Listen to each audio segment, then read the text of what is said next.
윤석열 대통령이 내란 혐의로 기소되면서 시선은 이제 법원으로 쏠립니다.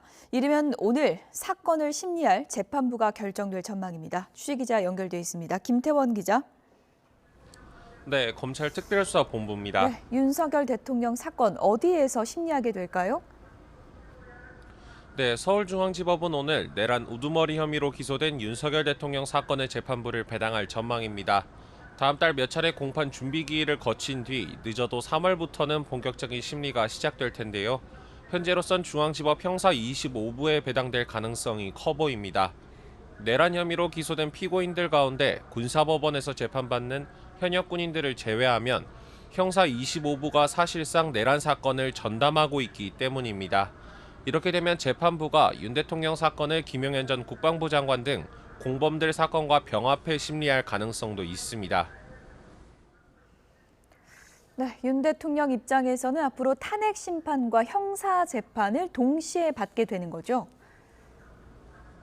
네, 최장 6달인 구속기간과 현직 대통령 재판이라는 중대성을 고려하면 재판부가 집중 심리를 진행할 가능성도 있습니다. 이명박 전 대통령이나 박근혜 전 대통령의 경우도 주 3회에서 많게는 4회까지 공판을 진행했는데요. 윤 대통령이 이미 매주 화요일과 목요일 탄핵 심판을 소화하고 있는 점을 고려하면 헌재와 중앙지법을 오가면서 일주일에 최소 3번은 밀도 있는 재판을 받을 가능성이 큽니다. 이에 대해 윤 대통령 측은 방어권 행사를 위해서라도 불구속 상태에서 재판받을 필요가 크다면서 법원에 보석 허가를 청구한다는 방침인데요.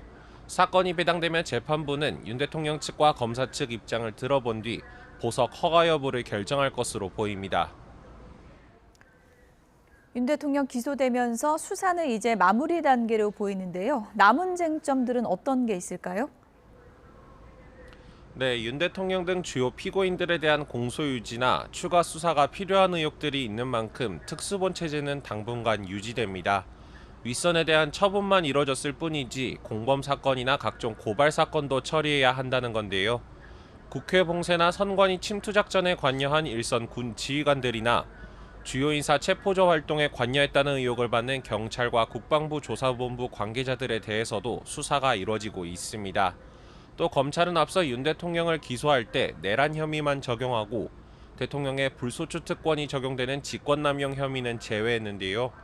만약 윤 대통령이 파면된다면 박근혜 전 대통령 사건과 마찬가지로 직권남용 혐의로 추가 기소하면서 구속기간 연장을 시도할 가능성도 거론됩니다.